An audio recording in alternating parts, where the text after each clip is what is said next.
Scarefest Radio is sponsored by Blue Leaf Naturals, CBD and hemp oil products. Created with care from seed to shelf. BlueLeafNaturals.com. Spirit Mechanics, for your spiritual health and well-being. Find them on Facebook. MECHANIX.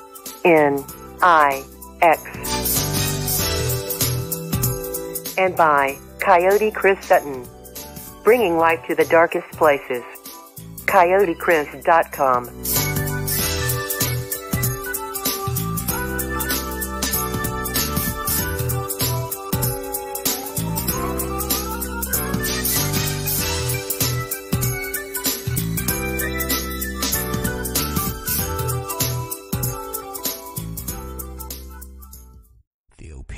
Viewpoints and beliefs presented on this program do not necessarily reflect those of the management, the affiliates and broadcast partners, or the sponsors. Listener discretion is advised.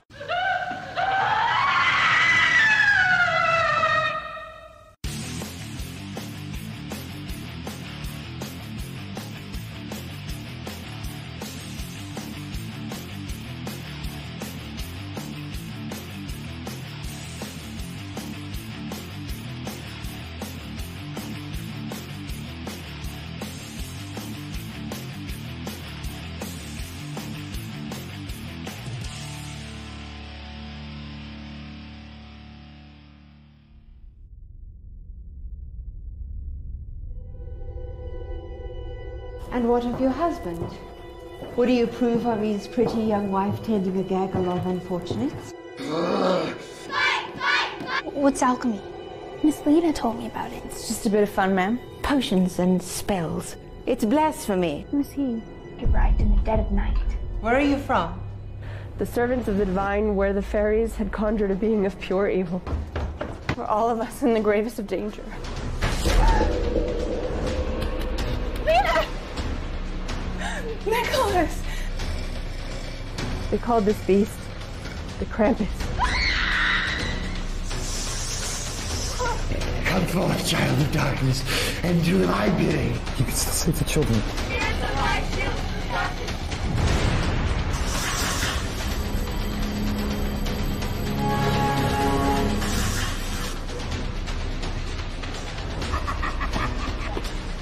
It's happening.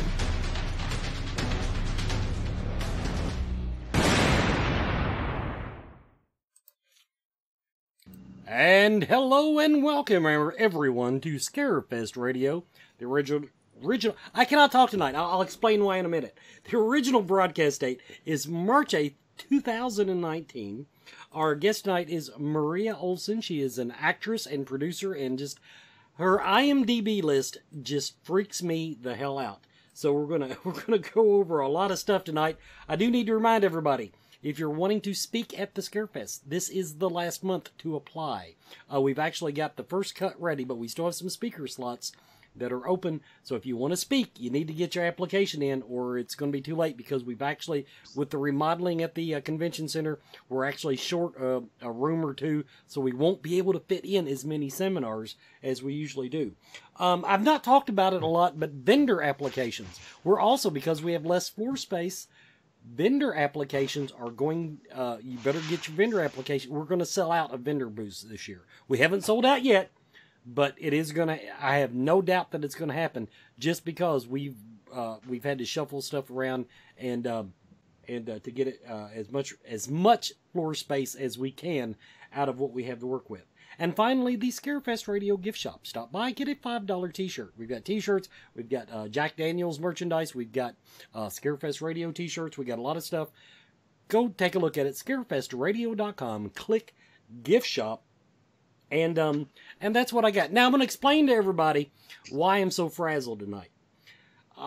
If you've watched the show for a while, you know I sit down every evening nice and early, usually about 6 or 7 o'clock before the show, to make sure everything works.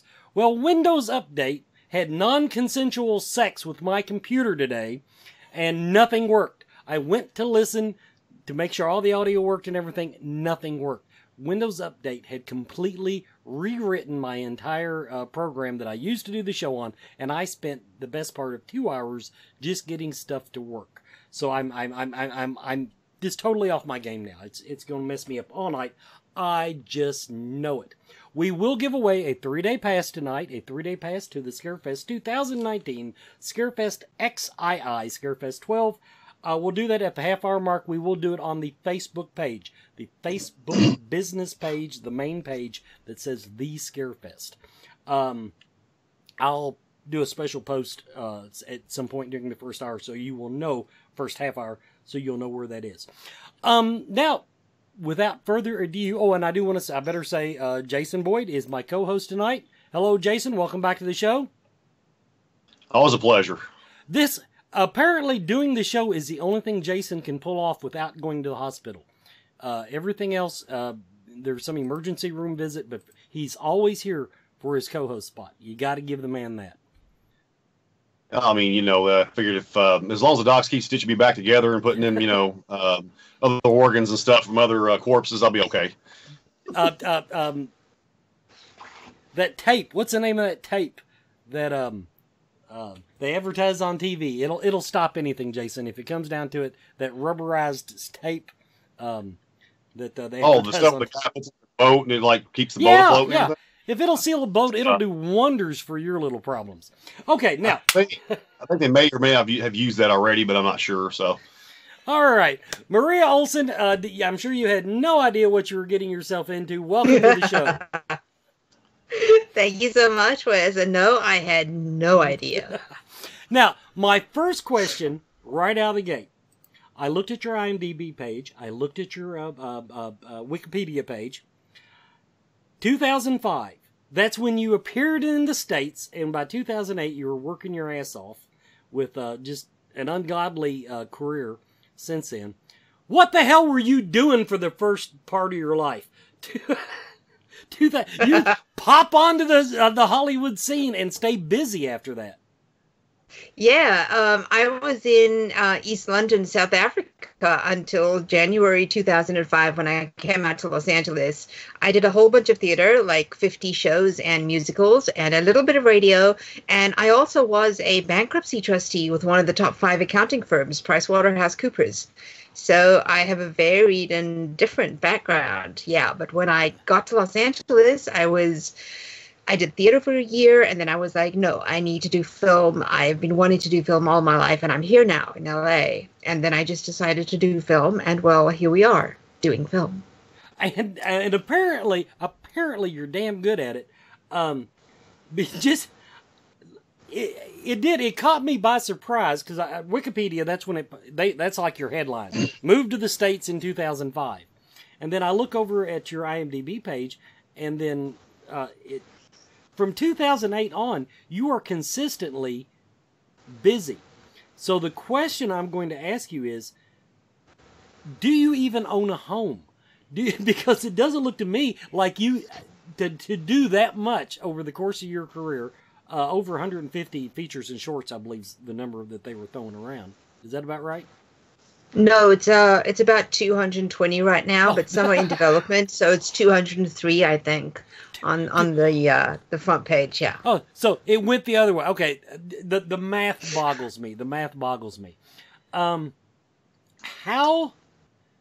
I'm just going to come out and say it. How do you keep up with that type of schedule? Just the last 3 years. Let's just look at the last 3 years. When I was a bankruptcy trustee, I learned how to prioritize things because I was super busy all of the time. So it's easy for me to say, okay, today A and B and C projects are urgent and I have to do them and I have to get to them and then just get them done.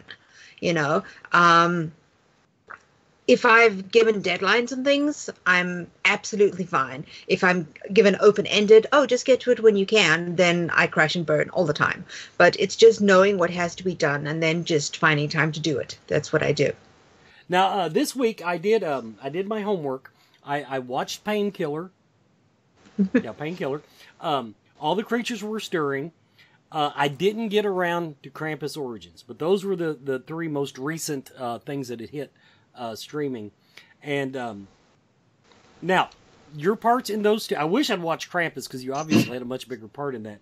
But Yeah. I will say that you are, I almost want to compare you to Art the Clown. You, to not have lines, you did a really good job in All the Creatures Were Stirring, just with your little, practically mime-like appearance throughout the collection of shorts. I loved that role. It's these, I've done quite a few of the roles without actual dialogue, and I just love them in that it gives me an opportunity to get thoughts and ideas across without actually speaking. Coming from a theater background and a physical acting background, I just find that so much fun. And sometimes I even find it easier to work with non-dialogue roles than it is to work with a whole bunch of dialogue. On that particular project, now, I have to say, I loved the movie. The question about it is, it was such a fun movie to watch. Now, your part was in that one... we'll call it a setup scene, which incidentally, that was probably, I've watched a lot of those type of movies where they take stories, and build a movie out of various different stories. But that one, it felt more natural. It felt more, in other words, the director, the writer did a really good job of putting that together. Yeah. Knowing that you were not actually in all of the different sections of that movie, how was that filming? Did they film that ahead of time where you knew kind of how much fun the movie was going to be, or was your part first? How did that work out? Oh, I think I was one of the last days to shoot, actually. And if I remember correctly, I only got the script for the wraparound story, for my story, and not for the others. So I didn't know, actually, what was happening in the other stories at all. And Rebecca would just tell me, okay, walk out and hold this plaque, the name of whatever scene, and I want a feeling of ABC from you. And that's how we just did it, just decided on something else to present non-verbally for every different vignette, so to speak, every different segment. But no, I had no idea what the stories were. I was just having fun in the moment, like doing all different things and thinking all different things. The only other question I have on that, now, do you, when you did that, now did the other actors that were playing out the little miniature vignettes, if you will, was that part of your filming? In other words, did you get to do your thing and then they came out and did their mime part? No, actually, it was shot on the same day as my part, but later on in the day, I had already left when they did the bulk of that shooting. I just pretty much walked on, walked off, walked on, walked off, brought a different placard out, walked off, different placard, walked off. That was pretty much me. I was done in, I think, 3 hours. Of course, it took an hour to do my hair. But yeah, it was a very quick in and out shoot. Well, we're going to go ahead and take our first commercial break. Then I'll hand it over to Jason. I just want to say that movie might become a Christmas tradition. That around my home, that was the most fun Christmas oriented horror movie that I think I've ever seen. And I congratulations on being a part of it. Everybody, you're watching Scarefest Radio. We'll be right back.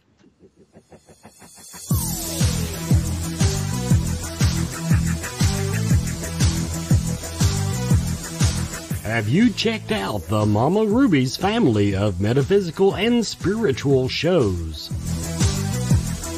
The Mystical Fair in Lexington, Kentucky, Lexington's only monthly psychic and holistic healing arts fair. The Inner Light Festivals in Louisville in June and Lexington in November.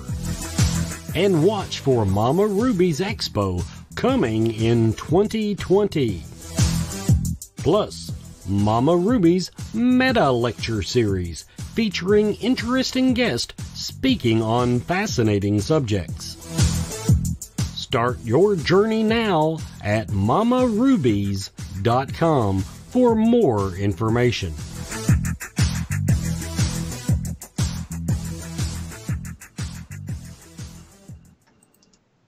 And welcome back, everybody, to Scarefest Radio. I'm going to hand it over now to my co-host, Mr. Jason Boyd. Well, first off, let me say thank you for coming back. Like I said, I know we discussed before the show that you and I did an interview, gosh, like I said, it was 10 years or better. And so I was thrilled when you said you'd come back. And, of course, like I said, you've done a lot of work since then. I think the last time that we talked, I think you just finished up Diner, and I have it on DVD and stuff. Like I said, still one of my favorite movies. I loved it.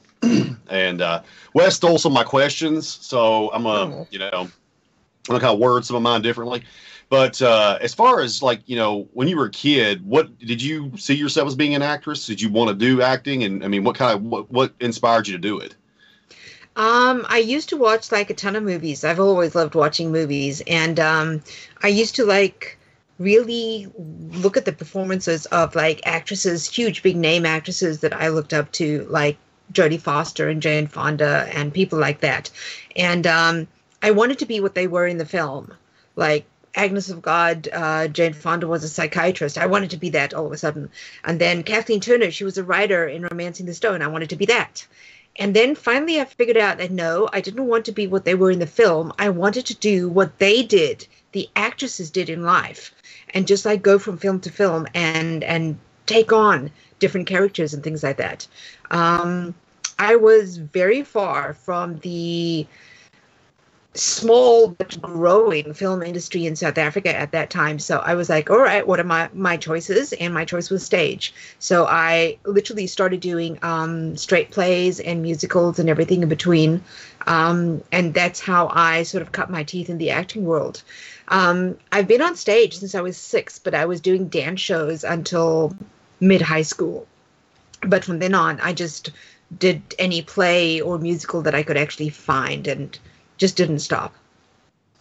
So as far as like now, of course, like I said, you've done hundreds of roles, so it'd be hard to, I'm sure, to pinpoint just one. But what would you say your favorite character or your particular part that you like? Which one would you say was your favorite? I always refuse to answer that question. Actually, I'll give you 3 favorites. Let me see. Let's go with The Remains tonight. I played Madame Addison in The Remains, and what was so much fun, my character was like this medium, this psychic from about 100 years back, and we had a full-on seance that we had to set up and work through. It was like the 15 pages of dialogue or something, and just to recreate a seance like that, and I had the period wig and the period costume and everything, was amazing. Then in the middle of the seance, I get possessed, and I end up wearing like these scleral contact lenses and being all demony and everything, and that was so much fun. So much fun. I'll go with Madame Addison tonight, yes. So, okay, now what would you say be your most grueling part? Like, which one really put a lot of stress on you?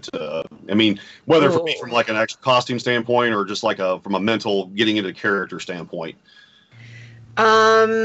I did a one-day cameo in a feature film about a year back. It hasn't come out yet, so I can't give the name. But the contact lenses they gave me to wear was like, it was full-on white. I couldn't see through them. Yeah. It's terrible. That was a little bit like, help me, I don't know where I'm going sort of thing. So I like it when I can see. Let's just put it that way. So do you have like a seeing eye demon or anything with you to help you along, or? Not on that shoot. So, now, as far as like, now, what would you say as far as like, what are your favorite movies? Like, not necessarily, I guess it had to be really horror related, but just like your all-time favorite movies that that you watched growing up, or mainstream, indie. I mean, do you have a preference, or? The favorite movies that I watched growing up, definitely The Music Man. One thing, I watched that over and over and over and over and over again. Shirley Jones and Robert Preston. Also, Raiders of the Lost Ark. I absolutely adored that. But as I've grown up and I watch other films, my 2 favorites at the moment are the original cut of Metropolis. The the longer cut of Metropolis. Lost footage was found, etc. And I really, really love that longer cut. And funnily enough, one of my favorite all-time films is The Lovely Bones. I think Saoirse Ronan just does a brilliant job in that film. And just to watch her perform in that film just like blows me away every single time. So as far as now, like as you said, you mentioned something about having like, I guess in South Africa, they had like I guess, do they have like their own, like, I guess how India has the Bollywood? I mean, does South Africa have its own kind of like Hollywood down that way, or?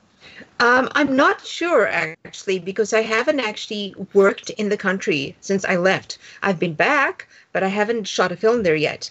I know a lot of American and other projects come and shoot in South Africa because of the scenery and other factors like that. But I don't think they have a Nollywood, for instance, like Nigeria has, or a Bollywood like India has. Well, not yet, but who knows what could happen. So now, okay, when you're not actually shooting films, because like I said, it looks like you've been cranking them out and stuff. I mean, it's just insane looking at your IMDb there. It's so impressive.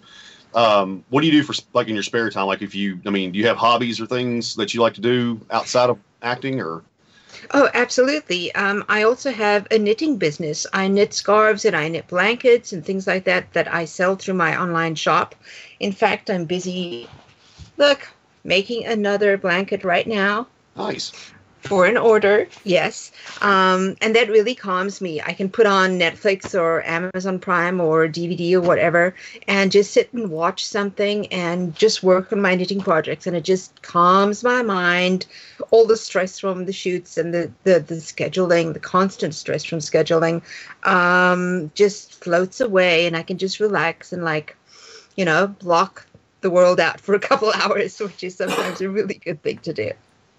So, I mean, of course, you'll have to put that on the Scarefest chat here. If you put the website up there so people can check that out, because oh, sure, thank you. That's a big thing, especially where we live. I mean, a lot of people like the custom knit, especially scarves or afghans and things like that. People love that. So, if you'd like to promote that, we'd love to see it. And, love to. Thank you. And now, as far as you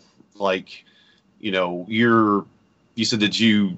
That I understand about the whole calming things. I make costumes and things, and eventually getting back into making masks. So I understand how calming effect that is. So I mean, now as far as as like I said, you said when you were a kid, you did a lot of dance and things. Did you have any kind of particular favorite things you like to do? Is it like musical, like show tunes, or My mom stuck me in ballet classes when I was 6 years old. I did ballet, I did tap, I did a bit of Highland dancing for at least 8 years, I think, until I stopped with that. But as far as music goes, I adore musicals. I adore 80s classic rock. I adore heavy metal. I adore opera. I adore ballet. So I've got this very wide music tastes. It just depends on what I feel like listening to on any particular day. But yes, I love musicals too. Yes. Now, as far as now you have your own production company, right? You have it's MonsterWorks 66. Is that? Yeah, I had it. I stopped producing through that in December 2015, where I had to take a bit of a hiatus from acting and producing because life.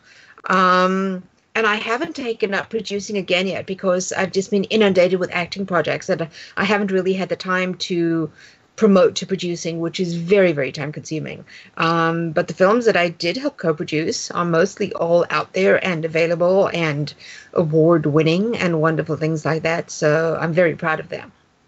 Yeah, I was thinking, I know that there for a long time, I remember seeing, you promoting it, and then it kind of disappeared. So I got kind of worried about what happened, but are you planning that back up, or is that, Not at the moment, because I literally have acting projects from here to Christmas, and they take time to prepare and to get into and to learn lines and to rehearse and to shoot and to whatnot. So I need to concentrate on those before I sort of maybe try and start producing again. It's the choice out of acting and producing. It's producing I can live without. acting I cannot live without. I mean, I can breathe and walk around, but I'm very, very unhappy. Sad panda, hashtag sad panda, when I cannot act.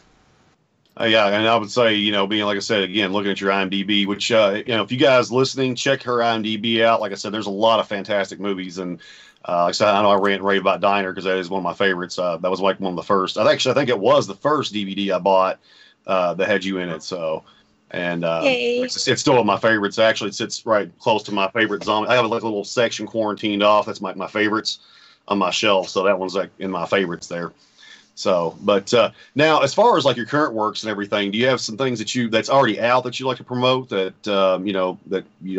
go out and watch now and check it out, or? Absolutely.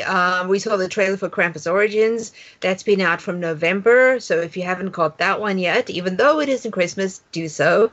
I call it a YA horror, young adult horror, because it's about this group of like high school kids, orphans really, from say 100 years back, who try and fight the Krampus demon who's been kidnapping kids with the help of a teacher played by my very good friend, Katie Peabody. Had a wonderful time with Robert Conway, so totally watch Krampus Origins. Then the next one out was All the Creatures Were Stirring, which is a Christmas anthology horror. I don't say a word, but apparently people have told me that they'll never forget me from that film. So apparently I made an impression, which is awesome. David and Rebecca McKendry created All the Creatures Were Stirring, and it's a wonderful film with amazing reviews so far. My latest that came out was about a month back. It was a film I did for my friend Roxy Shee. She's an American-Korean director, and she's made a beautiful film, which is a completely different take on the vampire story. It is called Painkillers, and I got to play a wonderful scene with Misha Barton, who I had always admired. And I was so very pleased to be able to work with her, and she's adorable to work with. So that was amazing.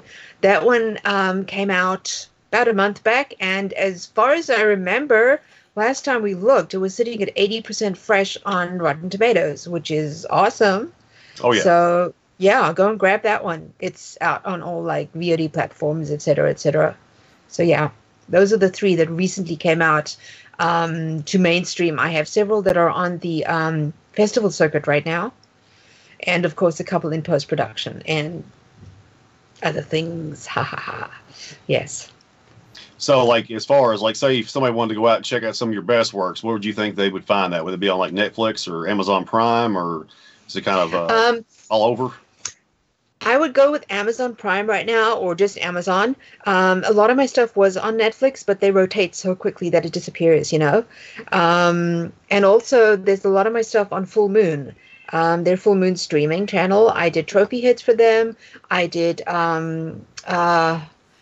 Killjoy Psycho Circus for them, and I did Raven Wolf Towers for them. So there's three of my three Full Moon projects are there. And a lot of my stuff is on Amazon. Huge amount. I say, my favorite ones to check out is always Amazon Prime, because they always have excellent selection. Yeah. Find dig through there and find some of the of course, I've always been big in the indie scene anyway, so that's big. I think it's pretty much how we had met initially, was like I said, a lot of independent films and things. What I can say, Jason, is what I've done on my Facebook fan page. I made a very small photo album for each of my feature films, and where it is available, I've added the link to where you can see the film in my description of the album. So if anyone really wants to track down my work, they should just go to my Facebook fan page, photo albums, and you can see all my feature film albums, and the links will be there. I'll tell you what, I think it's actually getting close to a commercial break. I will go ahead and grab that link, and I'll post that in the group chat there, so that way everybody can check it out. And if you'd like to send me the link to your the hobby page that you referenced earlier, I'll have to we'll put that on there and get that going. Okay, we'll do. All right, Wes. And everybody, you're watching Scarefest Radio. Our guest tonight is Maria Olson. We're going to take a commercial break. When we come back, I will give you what you need to say on the Scarefest Facebook page to win a 3-day pass to this year's event. We'll be right back.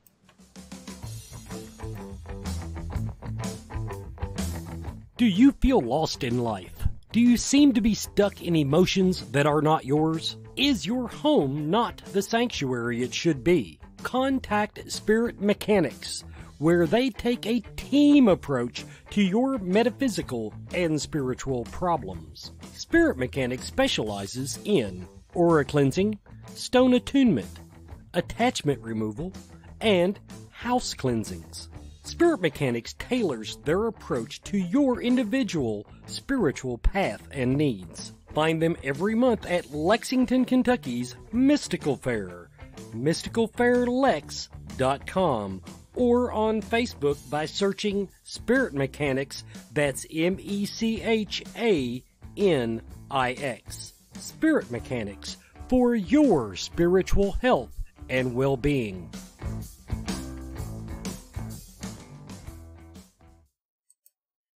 And welcome back, everybody, to Scarefest Radio. On the Scarefest Facebook page, I want to see the first person that underneath, I put a little link here. We will do the contest for a 3-day pass right here, underneath tonight's banner. Mind your own knitting.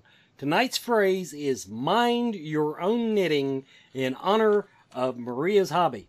Now, Maria, there's a question I wanted to ask, and there is absolutely no diplomatic way to ask it. So, pardon me. This year I did a Scream Queen, I was a moderator for a Scream Queen panel at the Scarefest. The overreaching theme of the panel was, as actresses age, there are fewer and fewer parts available to them. What the hell have you done to buck this trend? You had 15 films released in 2018, or in shorts. According to IMDb, in 2018, you had 15 projects released that year. Most actresses don't do that in their lifetime. It is true that a lot of films do not have roles for older women. I can see that every day. If 10 feature film breakdowns, if I find 10 feature film breakdowns on whatever casting website I'm looking at, maybe 3 of them will have good roles for older women. The rest will just not have that demographic. So there is truth to the rumor that as you age, especially as a woman, your opportunities get less and less, fewer and fewer. I guess I've just been lucky in being able to find projects that do have those roles, and that I've been able to audition for them or have been invited into them, and that I have been found to be acceptable to the producers and directors, so that I can play those roles. I firmly believe in luck, so I'm going to just go with, I guess I'm just lucky. It also sounds like you've got a work ethic that me being a farmer, could only aspire to. Because when I listen to that answer, you go out and you find the roles. And I think a lot of people in the industry wait for their agent to, call them up with, I found the perfect part for you. It doesn't sound like that's how you handle it. No, it isn't. There's a whole level of indie filmmaking, especially indie horror filmmaking, that's happening across the country at any given time. And those breakdowns are never, ever, ever going to go through agents. They're going to be on the smaller casting websites, or, newsflash, they're going to be out there on Facebook.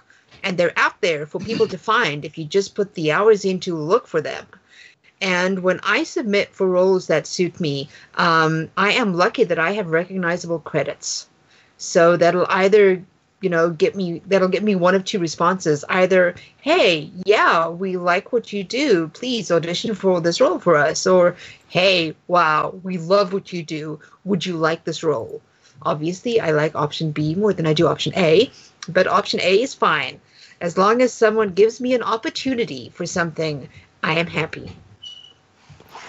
Now, I used that question, that terribly, terribly undiplomatic question, to lead into what you've got that's fresh just ready to be on streaming. These were some of the names that you threw out to us.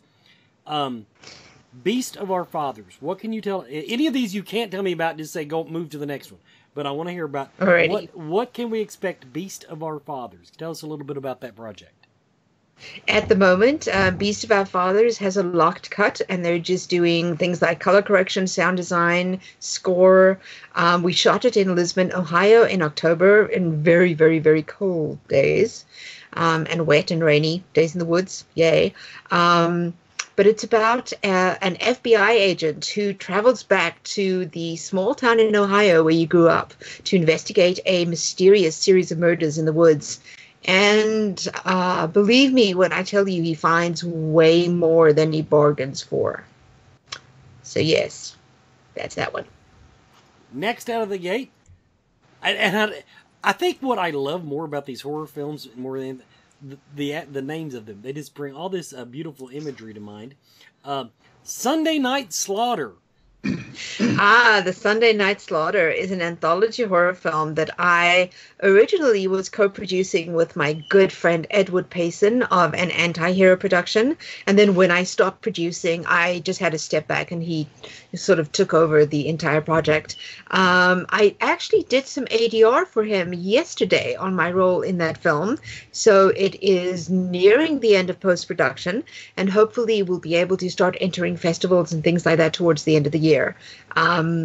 It's got it reads like a who's who in horror. Brad Potts, Felissa Rose, Corey Haim. No, other Corey. Not Corey Haim. That would be a trick. So there's a lot of us. It's a horror movie.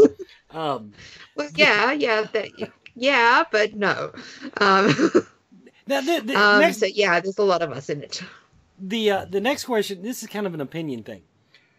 I see a lot of horror anthology films. I don't see any, romance. 50 Shades of Grey. Never saw any anthologies of that type of stuff. You don't see a lot of comedy anthologies. Do you think there's something? Are there just that many good scary stories out there, or what is about horror that lends itself so well to the anthology type movie? I think a lot of that comes from the fact that anthology horror short story books were so very popular. So it's a transition from one medium to the next. You don't need a 90-minute setup to scare someone or to make them disturb someone or to creep them out or anything. You only need a very few minutes to do that. And if you can do that within a properly structured story, why take 90 minutes? And it's also a learning curve for beginning filmmakers, because to be just thrown into making a full feature film is terrifying. I promise you it is. So do a short story, do a short film that you can do over a weekend and find out how everything works. And I think those two factors combined are creating the importance of the short horror film within the genre, Very quickly, our winner for tonight was Gail Jabba. Gail, you did win a 3-day pass. She's won. What did she win last time? She wasn't a pass. It was something else. I think it was an autographed picture of someone. So she is obviously a regular.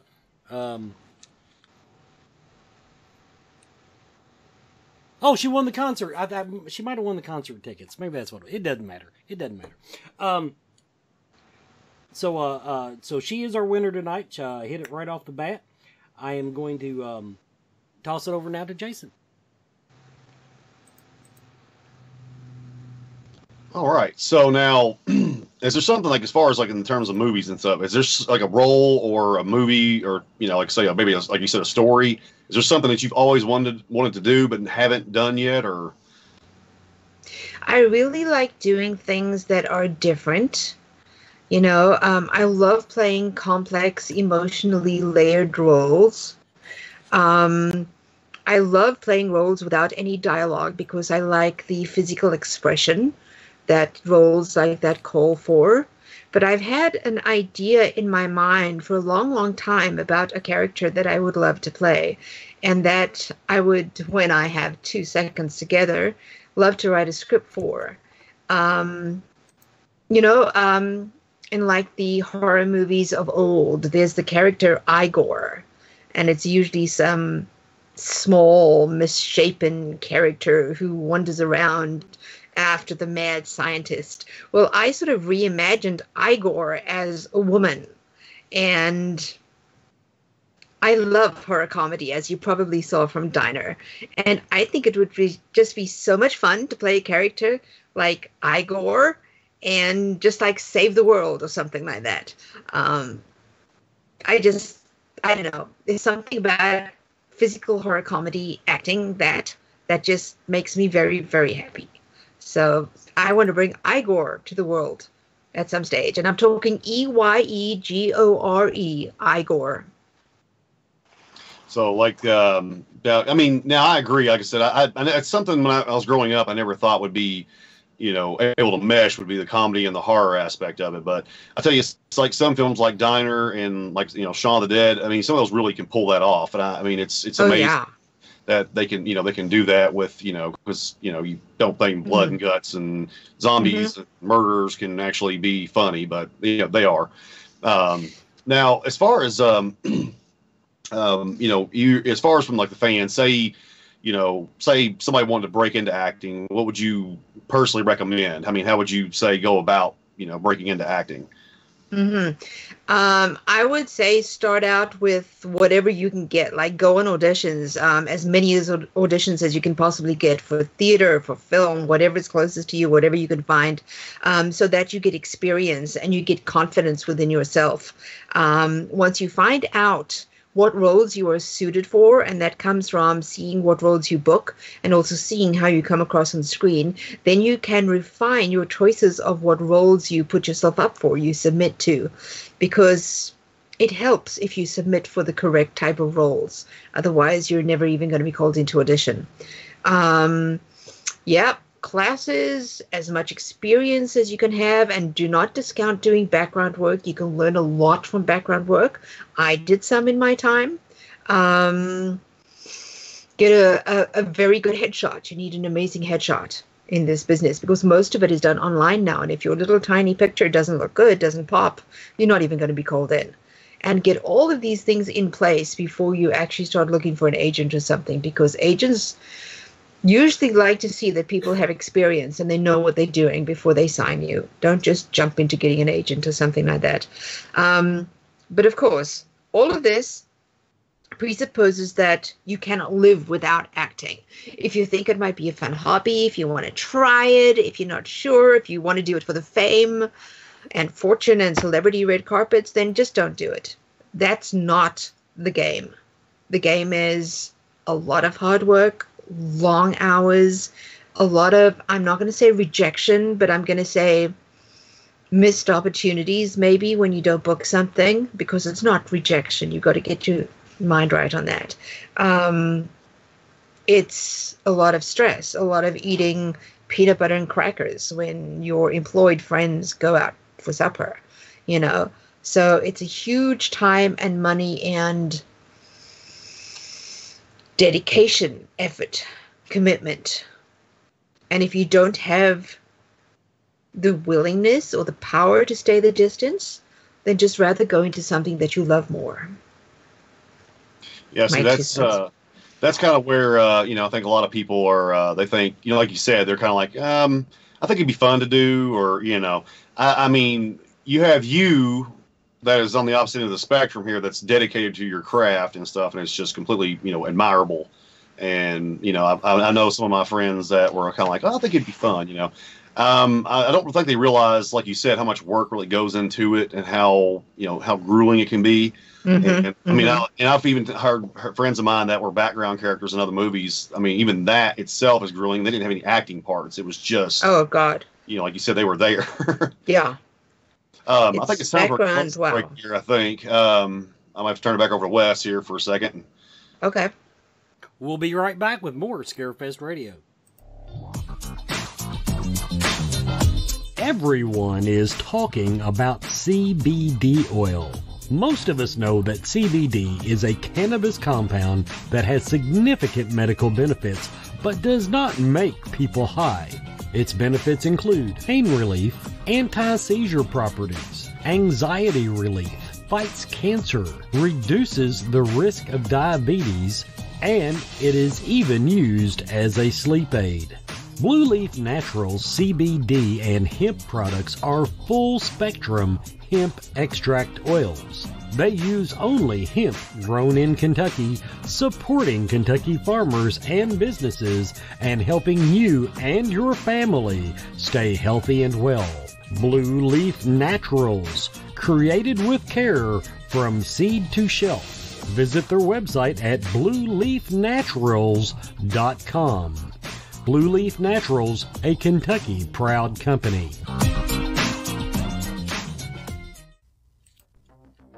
Coyote Chris Sutton.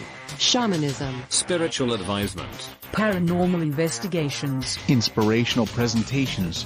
Bringing light to the darkest places for over 20 years. Go to coyotechris.com to learn more. And welcome back to our final segment of Scarefest Radio with our special guest, Marie Olson.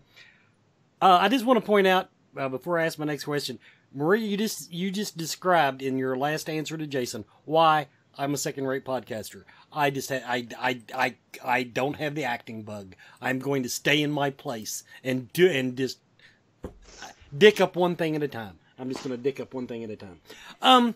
Of the parts that you've played, that come to mind, this is kind of a two-part question. Which one do any of them come to mind that you felt it was your biggest stretch personally? In other words, a part that really, I don't want to say was hard, but you felt like you really reached into your abilities to play the part.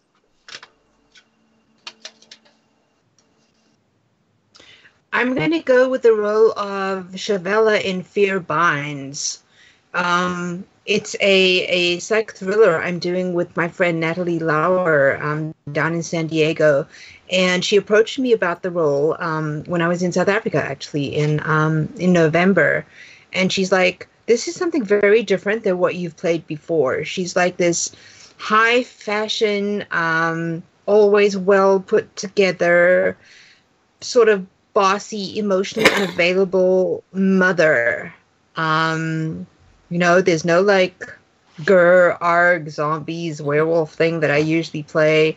There's no huge costumes or special effects makeup or anything like that I usually play with. This is a real person, and she's very different from who you are.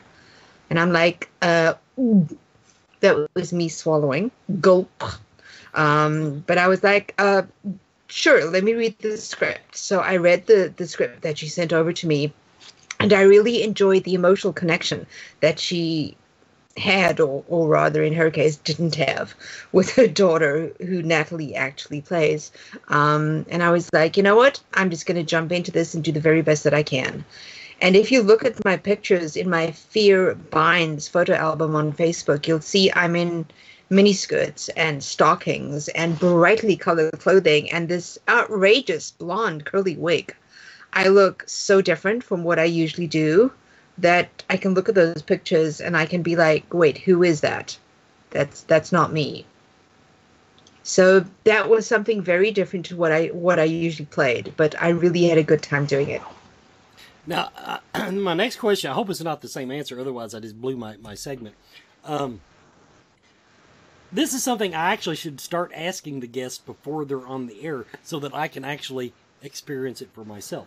But I wanted to ask you now, if you had the people that are watching the show, and if you said, what part, is there a part that you're most proud of? In other words, if you had to point at one on your IMDb page and say, watch that damn movie, is there one, it doesn't have to be your favorite, but it just the part that you felt that you really shined? Absolutely, and it'll be out next month.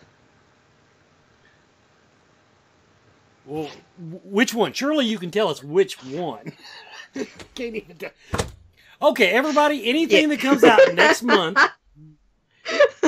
Let me go to your IMDb page. I'll just give him a list here. When you say it's coming out, is it scheduled to hit streaming, DVD? At least give us a hint as far as where we're going to be able to catch that first. Can you give us that? Watch the trailer that came out 2 days ago for I Spit on Your Grave, Deja Vu, and at the end of the trailer, you'll see exactly where you can find it. There you go. Jason, you got about 5 minutes. I'm going to turn it over to you to close out the show. So now, as far as like, and like I said, you've done hundreds of films, and it's probably not exactly an easy question to answer, but who would you say your favorite director is? Or director? I'm not going to answer that one either. I never answer that question. Because you're probably going to why did you say my name? So, yeah. You could have went through whoever you're like auditioning for now. Yeah, I thought, well, pretty much. Like, if it's Tuesday, it must be Joseph. Yeah, there you go. Joseph is my favorite director. I was say because I'd say it's probably and we've asked a lot of the celebrities in the past, and a lot of them are like, they have their favorite director. It's the one that always does everything, takes all the suggestions and runs with them. So I didn't know if you had one or if it was like but I would say the probably correct answer is all of them. All of them, totally. There is one. In fact, there are two directors that I've worked with, and both of them did something that sort of no one else did, and that is push me out of my comfort zone. I have great respect for both of them. One of them I would love to work with again. The other one I'm terrified to work with again because I don't know how far he'll push me out of my comfort zone that time. But I think it would be a very good thing for me to work with both of them again, just so that I can get pushed, because once I'm in a rut, I just do the same thing over and over, and it's different and interesting and sometimes completely terrifying to be pushed out of your rut. As far as like some of the cast you've worked with, have you got some people that that you really enjoyed working with or have worked with multiple times, or? It seems like Jamie Bernadette and I are signed up to both be in almost every film in existence right now. No, seriously, there's about 15 films or something that we are attached to that are in various stages of development, pre-production, or whatever it may be. I've already done several films with her. One is obviously I Spit on Your Grave, Deja Vu. Another one coming out soon is Her Own State of Desolation that she produced. Another one was Bunny Man, the second in the Bunny Man franchise, although we did not get to meet each other on that set because we were not in the same scenes. But it seems like almost every film these days I'm with Jamie. So, which is awesome because she's amazing. So, yeah. I'll say, yeah, because I was going through that list there and I noticed that she was kind of in there. That's why I asked the question. I saw her, in a lot of the same movies and things. But yeah, it looks like from your IMDb page, which, like I said, it's amazing. It looks like you're not slowing down. I don't see how you find time, honestly. It's like just one after another, and of course, it seems like each one is getting bigger and bigger as you climb along. That's the plan. See, everything is. Now, as far as like do you have like I know you do primarily horror, but do you have like things that you like to promote that are not horror, or? Oh, absolutely. I just got finished shooting Eminence Hill with Robert Conway again in Arizona in January. That is a Western. And although I play a rather forbidding, sinister character, I'm certainly not in any way horror-related. So that was fun, being in a different genre for the first time. Was my first time doing a Western feature. That was a lot of fun. We shot in an outdoor pioneer museum just outside of Phoenix, Arizona. A lot of awesome things. A lot of fun. I've obviously done like fantasy films, like Percy Jackson was fantasy, Dragon Quest was fantasy. I've done my share of science fiction. Lost Time, for instance, was science fiction. I've done comedy. Disorientation is a college comedy, and it's actually hilarious. So that one, if anyone's into college comedies with a lot of drinking and girls in bikinis, you should track that one down on Amazon. You know. So I have worked in, I wouldn't say every, but almost every genre. But my first love is horror, and the one that I think I'm most suited for is horror. I was gonna say, because predominantly a lot of the movies on your page is horror, but I know I've seen some things in there that wasn't. So I know that a lot of times people don't want to be, you don't want to be pigeonholed into your, specific genres. And of course, like I said, I'm gonna have to check that one out too, because like I said, I'm gonna hit Prime here shortly, and I'll be sure to go ahead and get that one on there, add it to my playlist there. So. Wes, do you got any other questions? I have one last question. And I just wrote it down. Okay, yeah, here it is. One thing that was unusual about my research, if you will, for tonight's show.